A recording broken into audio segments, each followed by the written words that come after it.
This is Antic, the Atari 8-Bit Podcast. I'm Kay Savitz. David Maynard created the simulation game Worms, that's worms with a question mark, published by Electronic Arts in 1983. It was a launch title, one of the 5 initial releases from the company. David, one of Electronic Arts' first employees, wrote Worms for the Atari 8-Bit in the 4th language. It was later ported to the Commodore 64. Worms is an interactive version of Paterson's Worms, a family of cellular automata devised in 1971 by Mike Paterson and John Conway. It's an unusual program in which the player teaches worm-like creatures how to move on a hexagonal grid, which direction to move in various situations. The worm's goal is to grow and survive and to capture more space on the grid than its competitors. Up to 4 worms could play simultaneously with any combination of human and computer-controlled worms. But the program's manual didn't tell you all that straight off.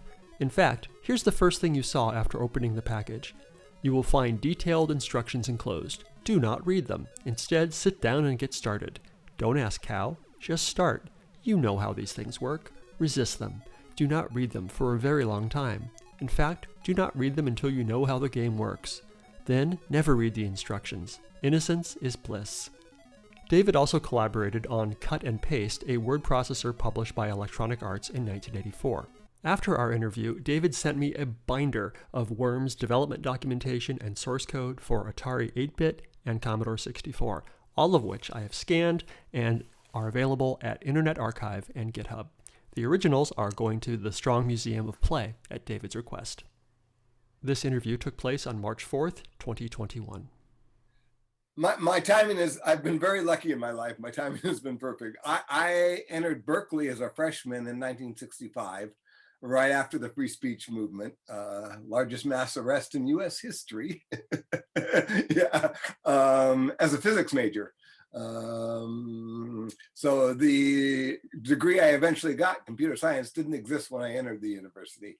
As a physics major, I met some interesting people. One of the guys I met was working on his PhD in physics and was working at Lawrence Livermore Lab as a computer programmer on a big CDC machine. And he finally realized that he would never get his PhD because the lab viewed him as so valuable as a programmer. If they gave him his PhD, he'd leave, and they couldn't afford to lose the programmer, so they wouldn't give him his PhD. So I said, oh, I get it. And I changed from physics to computer science, and I got a degree in '69. I think it was the second year Berkeley gave a degree in computer science. They had electrical engineering before that, but that was in the College of Engineering. Computer science was in the College of Letters and Science, much more theoretical, algorithmical than circuits and things. So, and then I graduated in '69. When I graduated, I had 3 choices: Vietnam, Canada, or Lockheed. So I spent 2 years working for Lockheed in Palmdale, working on the commercial airliner, the L-1011, doing Fortran on an IBM mainframe. Is that where you learned Fortran, or did you learn some of it at Berkeley too? Yeah, no, I didn't learn it at Berkeley. At Berkeley, it was interesting. The main language I used at Berkeley was for one of my own self-projects, and I did Lisp on punch cards at Berkeley for a degree project thing. So that was the first language, and I think Algol I learned a little bit at Berkeley also. But then I spent 2 years at Lockheed, and then I got age 25, meaning I was too old, or the Vietnam War was winding down. They weren't interested in me anymore. So I quit Lockheed and came up here to the Bay Area. And again, incredible luck, I got a job at Stanford Research Institute. And the first year I spent there, I was working on a Burroughs machine in Algol, which was a fantastic piece of hardware, way ahead of its time, writing in Algol and working on actually government social programs, a program called, well, Head Start was the early part of Head Start, and also SIME DIME, which was Seattle Income Maintenance Experiment and Denver Income Maintenance Experiment. So And then after a year at SRI, I transferred to a different group at SRI, to Doug Engelbart's group. That was an amazing experience. They were so far ahead of their time. If you're ever curious, go Google the mother of all demos. Sure. Yeah. This was before I joined the group, even in '68, and it demonstrated shared video like this. It demonstrated links, hyperlinks. It demonstrated hierarchical editing, and was introduced the mouse. So Doug was. Were you there for that? I joined in about '72, so after the demo, but they continued working on the NLS system after that. So yes, I worked on that. Yes, it was a. Nice. I have a mouse. I have a 50-year-old mouse. So, yeah, not many people can say that. And then let's see, stayed at SRI working on NLS until DARPA basically stopped funding it. The whole NLS was, it was called the Augmentation Research Center, and Doug was the first person that said, how can we use computers to augment knowledge workers? And that, everything else flowed from there. So, like I said, it's amazing because it was funded by the Department of Defense.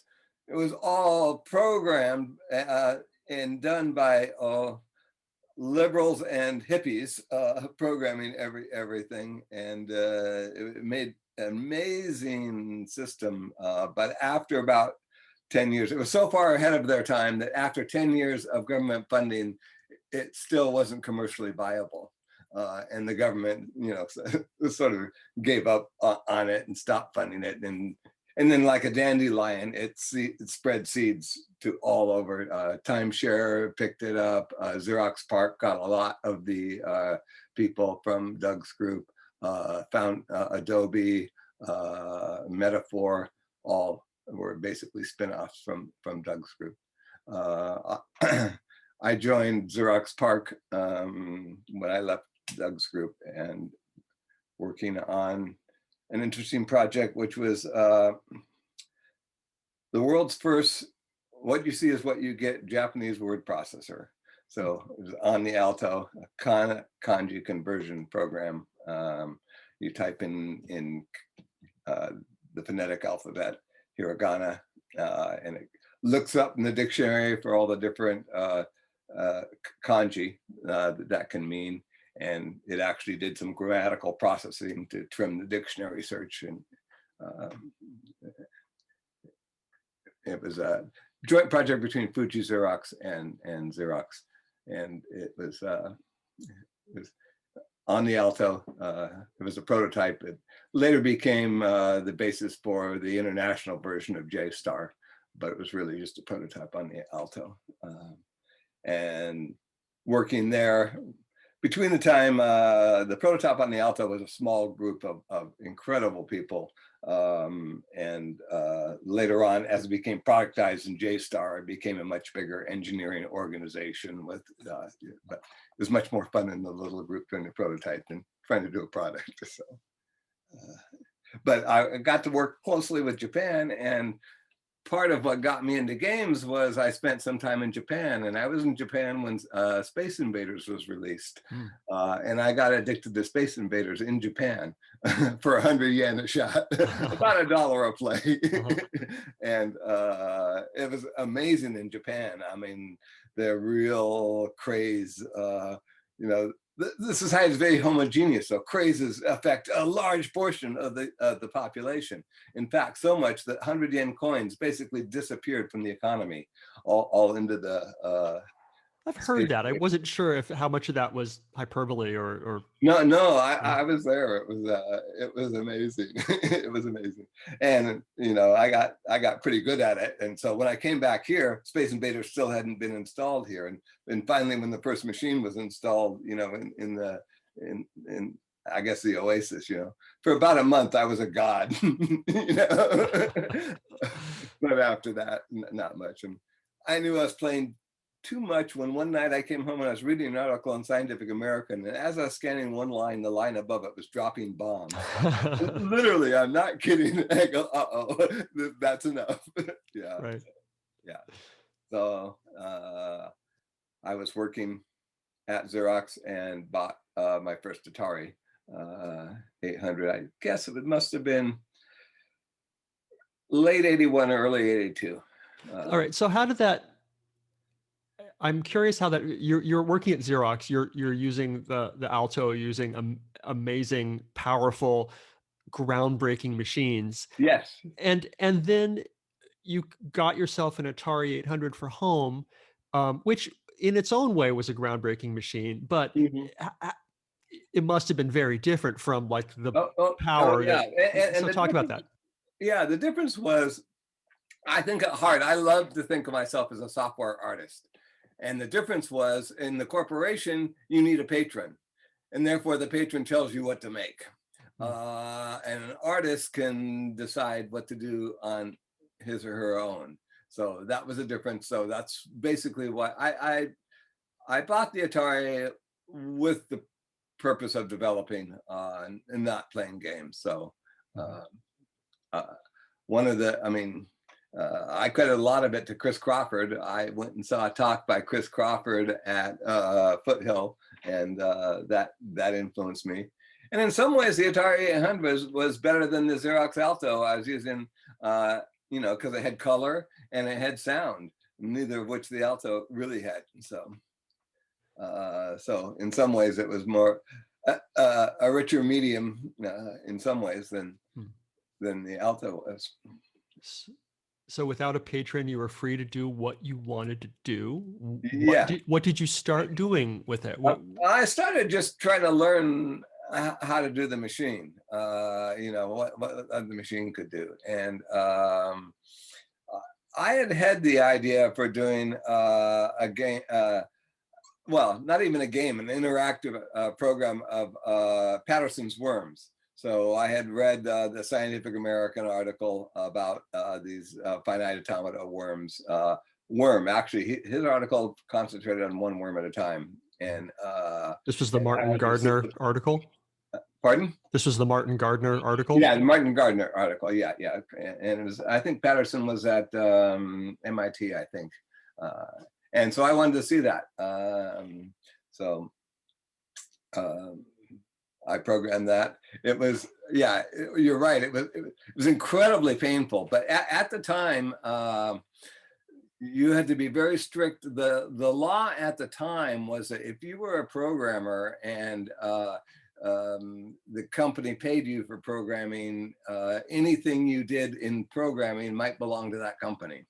So even if you did it at home there was a risk, and especially if you used any of the company's equipment. Sure. That's where the law really came in, because most, even people working from home, were sort of teleworkers and working on a mainframe or something. So I knew from the beginning that I wanted to keep that separate from the corporate. So I never mixed the two at all. And it took me about 6 months to write the game and about 6 months to convince Xerox lawyers that they didn't own it. I finally got a letter signed by a VP in Stamford, Connecticut, saying they weren't interested in marketing worms. So, yeah. So were you a regular reader of Scientific American and the Martin Gardner column? Yes. I've had a subscription to Scientific American since I was 12. Wow. And yeah, and still do. So what was it about that column, or the Paterson's worms, that made you think it would be worth implementing? The fact that it was a dynamic system, and they moved, and reading the article, all you can see is the pictures of different states, and gee, how can I bring this alive? A computer. So it was sort of a natural. Sure. Yeah. It was originally, I haven't read his article. I haven't found it yet, but this is originally a concept like a graph paper thing, right? He hadn't really brought computers into it, if I understand correctly. Is that right?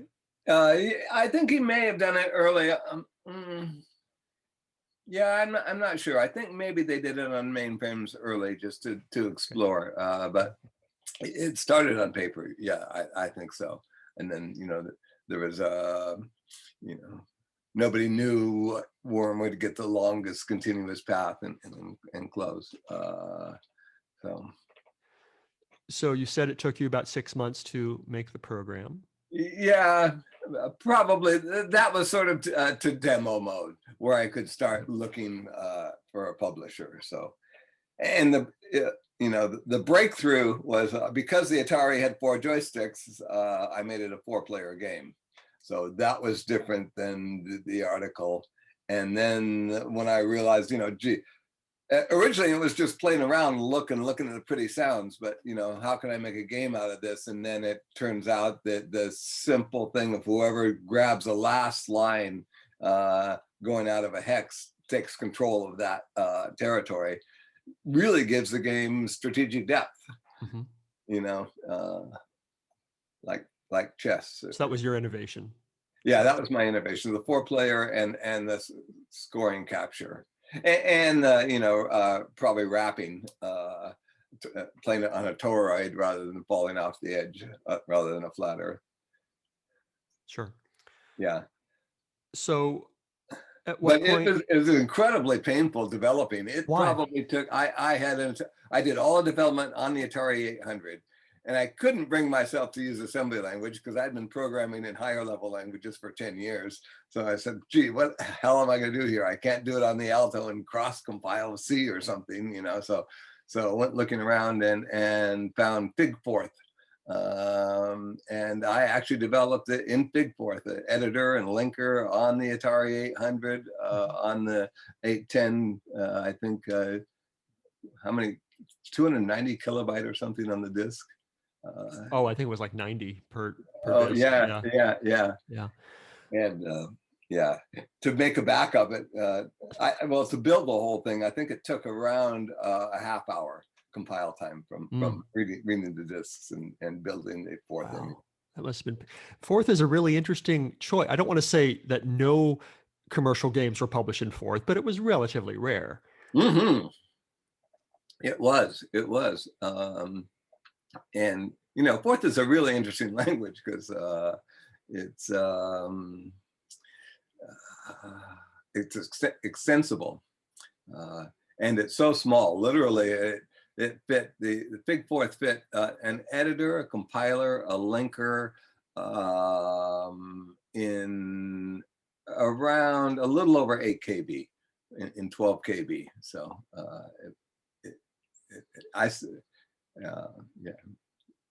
Electronic Arts ended up doing quite a few projects in Forth. So how did you find Electronic Arts? Did you know those guys beforehand? No, I didn't know those guys beforehand. It was, I went looking for a publisher. Xerox PARC was deep into, politics of shipping Star and, sort of never-ending project. So I went looking for a publisher, and I showed it to Epix, a couple others. Basically, nobody was interested because the game was so weird, and then luckily at just the same timing, again, my timing has been really lucky. Electronic Arts was just forming. They had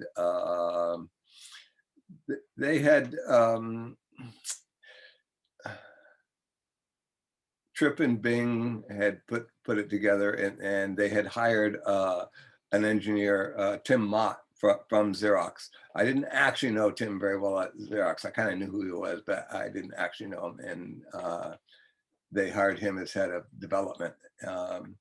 And I showed the game to Electronic Arts, and to this day, I'm pretty sure that they agreed to publish it because they thought they could get me to come work there if they did that, and they were right. So I said, all right, we'll publish your game. They didn't say if, but they said, if you want to come work here. So I did. All my friends thought I was absolutely crazy for quitting Xerox PARC and joining a tiny little startup with 10 people, Were they right? No. I believe the network of electronic arts far exceeds Xerox at the moment. At the moment, sure. Yeah, Sure. yeah. So, but at the time, yeah, I went from having the world's best development system at my desk to soldering serial cables for an Atari 810, the serial interface. Actually, that's an interesting story Yeah. because of the some legal opinion, they wanted me to deliver the final source code, the final product electronically, so over modem rather than as a physical disk. There is something, if you resell something physical, that there's a tax that applies if it's just bits over the wire, then it was never physical that I transferred to them. So Okay. yeah, it's crazy. So I had to go home and actually transfer and the only place I had the source was on my Atari 800. So I had to, about 300 baud modem, basically transmit it to my machine, from my home machine to my machine at the office, over the modem at 300 baud. And it was painful because, often the telephone line would get interrupted or somebody call or something. And it's a big piece of source code. So I ended up having to write a program in Forth to do little chunks of it and put them together at the other end. So yeah. When you literally could have just walked it to work on a couple of floppy disks. Yes, yeah. But it was a legal requirement that I had to do this. So yeah, did that. How much did they want the program changed to make it a publishable title from your? Yeah, there was quite a bit of that. Like I said, that was probably took. Let's see. I joined in basically the end of '82. EA's coming out party was a Christmas party in San Francisco in '82, which is another interesting thing because I had accepted the position, but had not yet informed Xerox that I was leaving, and they sent out invitations listing me as one of the founders. But it worked out okay. And we probably shipped in May. So between and I started sometime in January. So almost 5 months before it was finalized. Mm-hmm. But we're working on finalizing the entire launch product line at that point. Right. And you were one of the 5 launch titles. Mm-hmm. And you were in the ad, which I see behind you, the We See Farther ad. Mm-hmm. That must have been exciting. Yeah, it was. It was amazing. I found out later that they actually spent more on the ad run marketing than the entire development budgets of the entire launch portfolio. And it was the right thing to do. Sure. I would have never guessed that. Yeah. So this is weird, but tell me what you remember about the photo shoot. You guys, there's the classic black and white ad. You guys are all sitting there looking moody together, and tell me about how that got made. Yeah, it was. They told us all to show up in a studio in downtown San Francisco, and told us to wear black or dark gray. I'm not sure if they said turtlenecks, but long sleeve black shirts, something. And then some of us were from the Bay Area. They flew in Matt Abbott from San Diego, and Danny from Arkansas. And basically we get there, and the first thing is makeup. The photographer they got, what's his name? Very famous rock photographer from L.A. So they spared no expense in that. Oh golly, anyway, it'll come to me, or I'll look it up. That okay. Yeah. He also shot the iconic Steve Jobs sitting cross-legged in his living room with a Mac. Sure. Yeah. I know who you mean. I just can't think of his name either. So yeah. So it got us all together. It lasted almost all afternoon. Bill Budge had been to sort of a punk costume party, or was going, and had the bag, because since he stopped, the shoot was downtown San Francisco near the Haight-Ashbury, so he had stopped in a shop in the Haight-Ashbury and bought the glove, and so somebody saw it and said, "Oh, you have to wear that." So yeah, it was somewhat exhausting. I mean, posing us, the shoot went on for hours. One of the guys, John Fields, I think is the guy laying down there, I think actually fainted, during the shoot. Just from the lights? The heat, yeah, the heat and the lights, and yeah, probably hadn't eaten. And I'm not sure he actually fainted, but almost, got swooned. Yeah. Yeah. I was actually, it's funny because one of my goals as a kid, having had a subscription to Scientific American since I was 12, one of my goals was to appear in Scientific American, or write an article in Scientific American. And when they were running the at Electronic Arts, they were having discussions, where are we going to run this? They ran in all the computer ads, and I said, well, you should expand it beyond just kids, and it should be for adults, and so I suggested Scientific American, and they did. They ran that ad in Scientific American. So you made it happen. Yeah, it made me happy. Yeah. So nice. So you said it was a weird game, and it was, but they really seemed like they leaned into it, trying to make it as weird as possible in the documentation. Yeah. And that was just all the marketing, and those guys were brilliant. I mean, Bing as a marketer, and they did later on. They did Got Milk.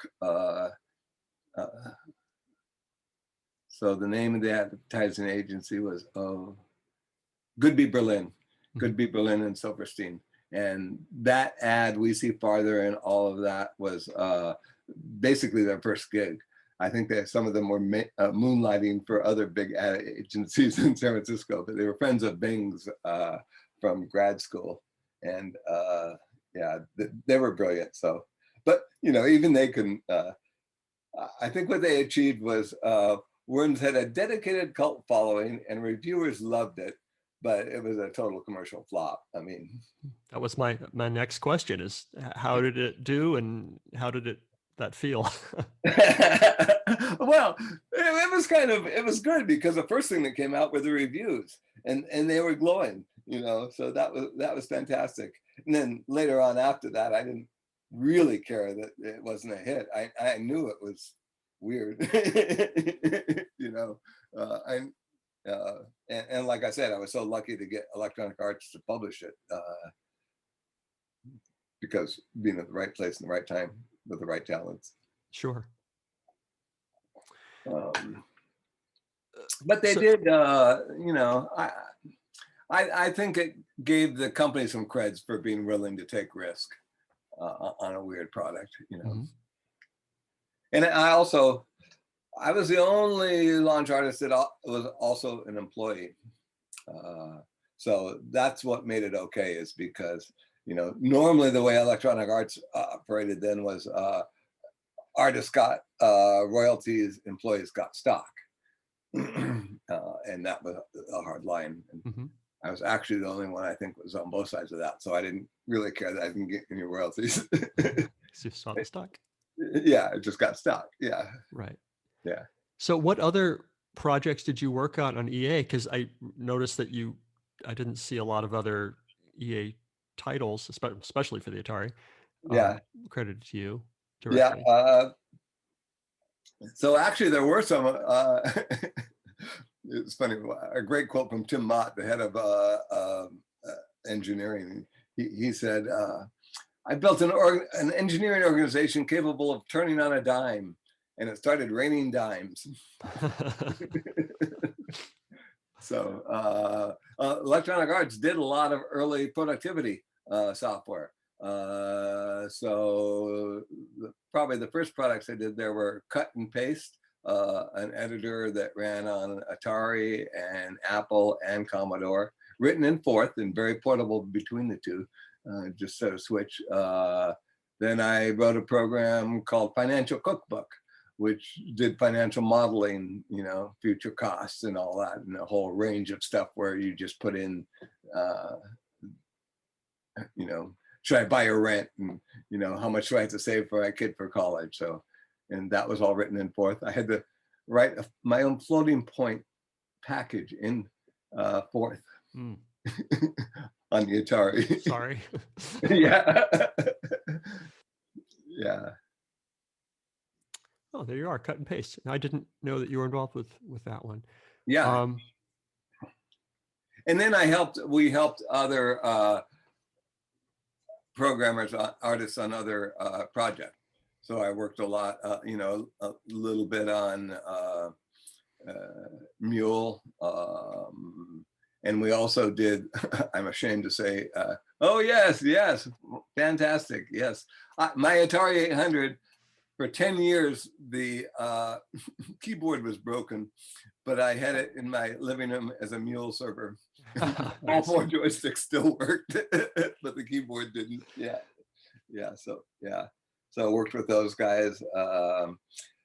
Also ashamed to say I did the copy protection on the floppy disk for the Atari. Well, let's talk about that. Excellent. So, I mean, I know that copy protection on the Apple II was a, since the computer had direct control, it could do amazingly difficult. And the guy that did that, Jim Nichols, was an absolute genius.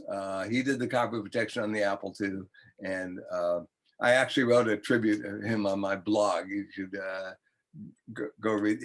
His copy protection was amazing, and you know, it took years for people to break that. So, but the copy protection on the Atari, there was I think a relatively limited bag of tricks that a very limited bag of tricks. Talk to me about what you learned and how you figured it out, what you did. Yeah. Basically, it had, let's say, I'm trying to remember the first, we went through several evolutions of, I think it was a fat track. I know much more about how the hardware worked on the Apple, but okay. Yeah.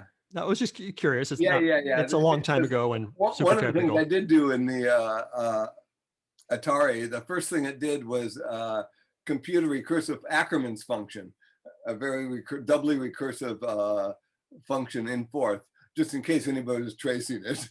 They would get very, I don't know what those words mean, but you just made it complicated just to do it, just to confuse people trying to look at the code.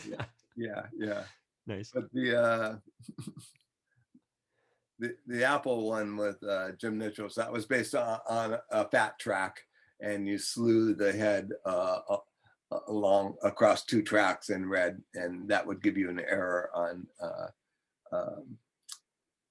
a non-fat track disk, but would work on that. The other thing we did was help. Another quote of Jim Nichols: whenever anybody asked him how long a project was going to take, he would say, "Show me the development environment." He would take out and develop a stopwatch and time, edit, compile, debug loop with a stopwatch. He'd say, all products take 10,000 builds.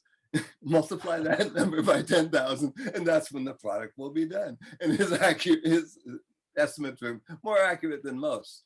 So what we really did at Electronic Art was build tools to help developers, and you know, across platforms and portability between platforms. So we did a lot of the IBM PC was our basic development. We did cross assemblers, 6502 cross assemblers, and a hardware board that you could put in the Apple, and breakpoint and things like that.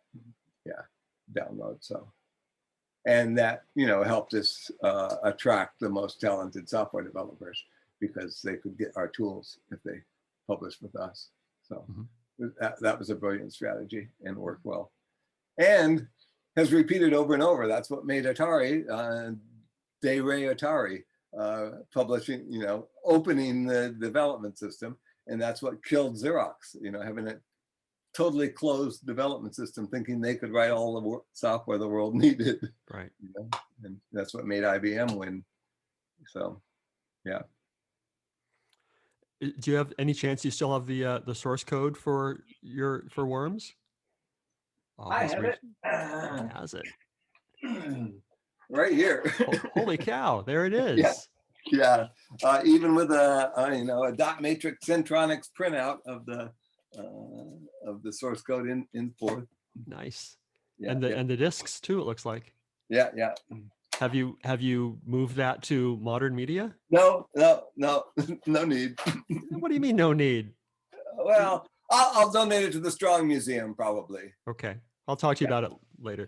Yeah, they'll take better care of it than I will. Yes, great, good plan. I like to learn, so I don't need those sources because I've implemented it on the web. Right. Let's talk about that. You made a JavaScript version a couple of years ago. Yes, I made a JavaScript version a couple of years ago. Which is up on GitHub. You changed the name of it, and talk to me about that process. Yeah, I basically wanted to learn web development, single page apps, and therefore JavaScript. And I am a firm believer that you can't learn anything unless you make a practical application of what you learned. So I wanted a project to make, and why not Worms? I had I renamed it. I sort of never. Worms was that name was chosen by EA Marketing. My original title for it was Sumo Worms. They changed it to Worms ? Sumo Worms because they're fighting. No, I probably the agreement I signed, development agreement in advance, specified that they had that right. So sure. Yeah. And why discussion? And again, I'm sure this is marketing, but why the question mark, do you think? I don't know. Yeah. Who knows? Yeah. Worms, who knows? So I implemented it on the web. I wanted to extend some more things. I really somewhat interested in genetic programming. So I renamed it Darworms to, at some point maybe extend it to so that the worms would interact and breed and evolve. I never quite made it that far, before I published it. I was also, it's such an incredible platform because, I can write it here at home on my Mac and even serve it for free, basically. And it's available to a market of over 1 billion people, because it runs on a browser, so that, that's incredible compared to when EA started and you had to manufacture the floppy and freeze the code and distribute it through trucks to stores. And yeah, so I was sort of curious, but the downside of that, of course, is there's 10,000 products released every day. Right. So getting noticed, it's sort of an interesting contrast. A free product available to 1 billion people, or a very restricted product, but with the marketing of EA behind it, which would get actually more attention. So, right. And I think actually right now, I sold probably 15,000 copies of Worms lifetime across different products. And, that's probably right now about how many people have visited the website, because, it had zero marketing, but, and the Worms, those 15,000 people paid $40 a piece, I think, available free now, but it's an interesting contrast. Is there an optimal strategy for playing Worms, for not losing, or for making your worm last as long as humanly possible? Nobody knows. which is part of the interesting thing about it. You certainly can play by intuition, and I can beat my grandkids probably 2/3 of the time, but not repeatably, even though they're making moves at random. So, that's partly why, I wanted to put it on the web. I could do some more explorations on evolving strategies and stuff. So I wonder if anyone has thrown an AI at that problem to yeah, play a kabillion games. yeah. Well, And that was partly Darworms, yeah, yeah. So I may still do that someday when I run out of projects. But yeah, I later on I applied for a job at Google and got an offer from Google, and Google's one of the companies that actually did a background check, and they contacted EA, and EA had no record of me ever working there, even though I was employee number 10, and my picture's in their lobby. that's hilarious. Yeah, because they had changed HR systems so many times, Sure. Yeah, there's Yeah, not a lot of institutional memory sometimes. And yeah. what do you do nowadays? I'm retired. Hmm. Uh, spent a lot of time with my grandkids until the pandemic. But I still love to hack. I do some art projects. I love to learn languages. Right now, I'm learning Rust, partly because it's very C-like. C is probably my all-time favorite language, being close to the machine. Yes, it's dangerous, I'm reading a lot, which I really enjoy. Have a blog, but don't spend nearly enough time on writing things, and not sure, have no idea how to market it. So it feels like it's going in a black hole sometimes. So Sure. Norman Seep. Sorry? Norman Seep is the photographer. Oh, The rock photographer. Yes. He's incredible. he does great work. Love it. Yeah. So in the UK, the program was called IQ. Yeah, I'm surprised you found that. I'm not sure it was ever actually launched in the UK. That was Yeah, I don't think it was published by EA in the no, UK. it wasn't. I signed a deal with another person that Hmm. basically never paid me anything. Nice. And declared bankruptcy. Sure. I think it was only on cassette in the UK. I'm not sure, which it would be very painful Yeah. loading it that long. And, yeah. What haven't I asked you about your time at EA that I should have? Oh,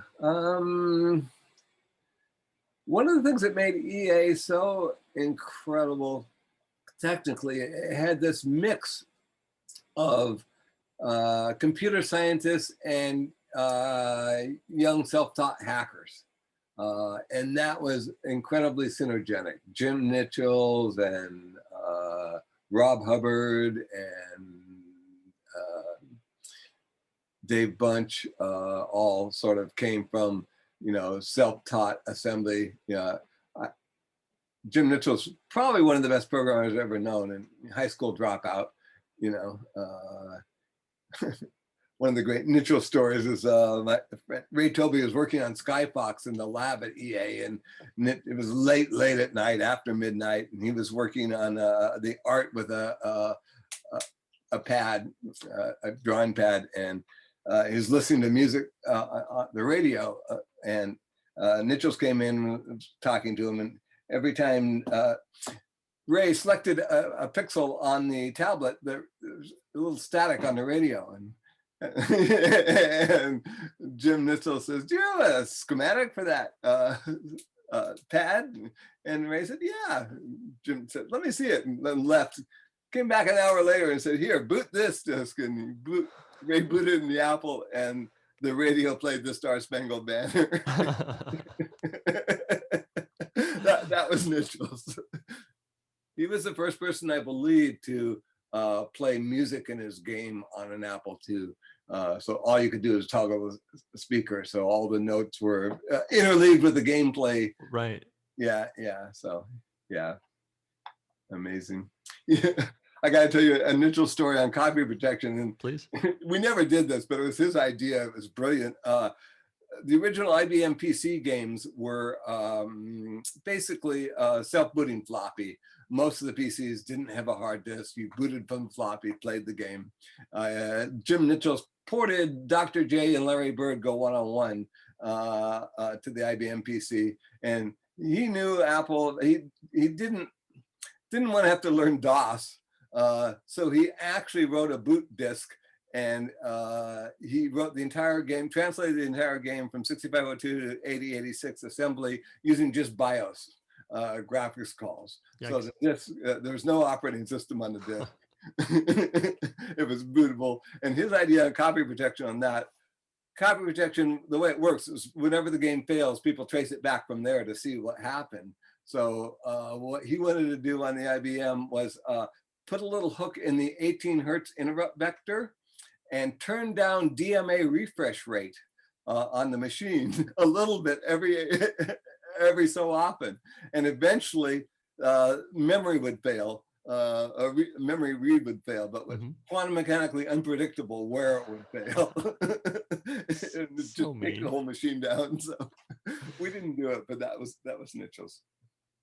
Yeah, you copy protection people were terrible. There's a person now in the modern day who goes by the name 4AM, and he is working to he's an Apple II guy, and he's working to archive and back up all of the Apple II software.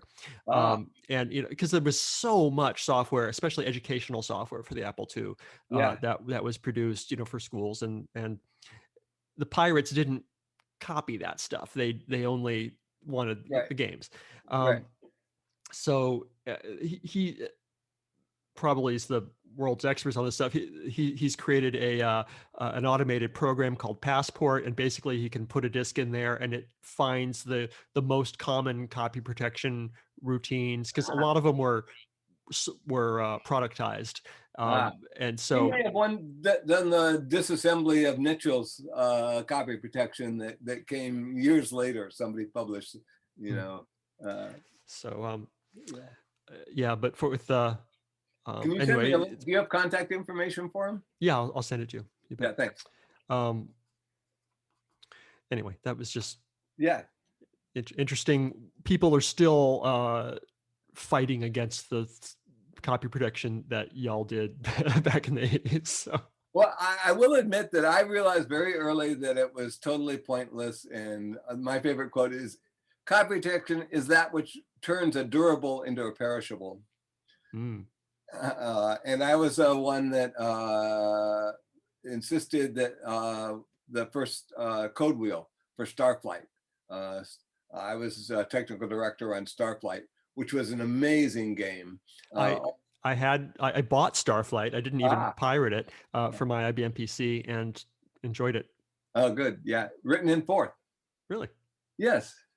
The code wheel was a pain in the ass, though. Yeah, but it's better than copy protection. Okay. I'm sorry, I interrupted you. You said you were a technical director. And so I was the one that insisted that we don't try and do copy protection. Yeah, so that was, it's, you can't win against the hackers. They have far too much time, Right. So how big of a concern was piracy then? Oh, it was a huge concern. I mean, and people don't realize Electronic Arts, I was there for the first 7 years, and basically for almost the first 7 years, it was a struggling startup, trying to make budget and we didn't have any real numbers on piracy, so it's hard to say, but it was a huge problem. So, yeah. Are you surprised that Electronic Arts still exists today? No, it's changed a lot, but one of the things that it started off, where we didn't do any consoles because we didn't think they could make rich enough products. So, and then that changed, of course, with the Sega Genesis.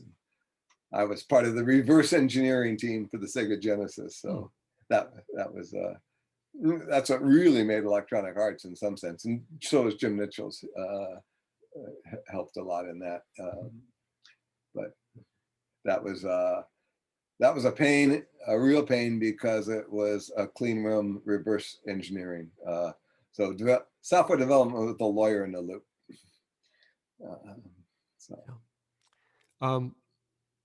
How do you feel about what the kind of product that Electronic Arts makes today?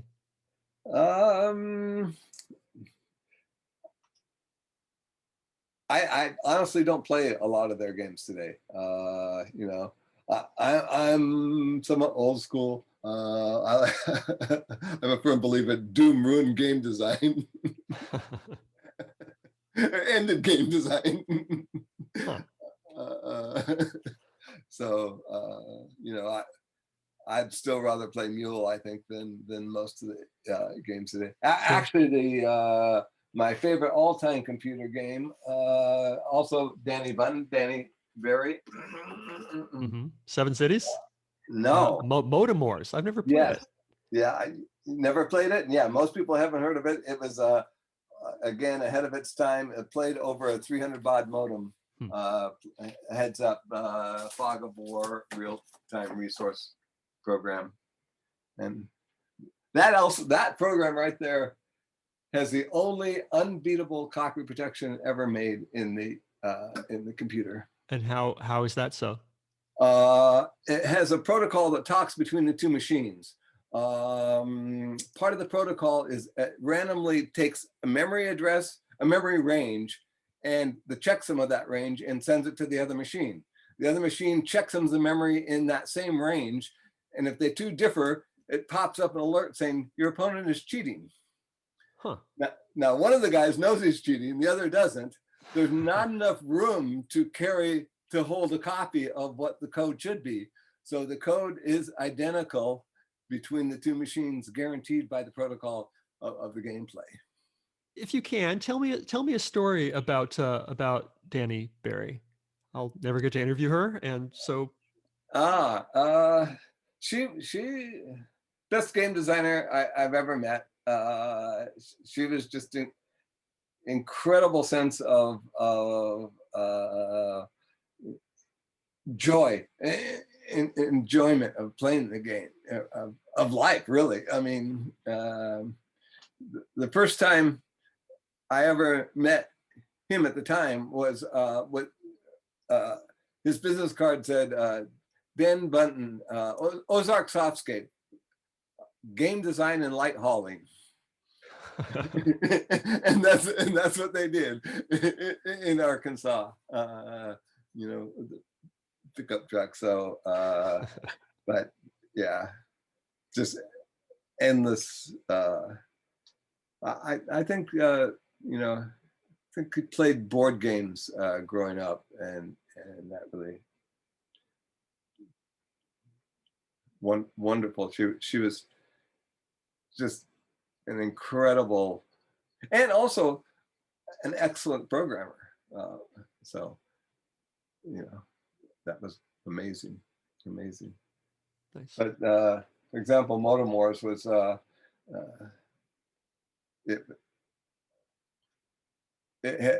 basically based after Stratego. She played Stratego a lot as a kid, and Motomores was basically real-time Stratego. You had, you had fog of war. You didn't know where the enemy pieces were until one of your pieces could sight them. You had, his sense of design. You had two spies, and the spies were invisible to the enemy, but they had no weapons. And could only be spotted by another spy. An enemy spy was the only one that could spot it. So you had this tension of, gee, do you go send your spy off to see where the enemies are, or do you keep him around so you can spot the enemy spy? Because if you spot an enemy spy, he's easy to kill, but he's invisible to your spy. So just, things like that that came through were amazing. So you said you still have your Atari 800 now? No, I don't anymore. I did for 10 years, but that was 20 years ago, I gave it up. Yeah. I still had the Atari 6400 until, yeah, C64 until the C64 until last year. And then I gave it to Chris Miscellaneous. Yes. Yeah. So if you could send a message to the people who are still playing with their Atari computers today, and you can right now, what would you tell them?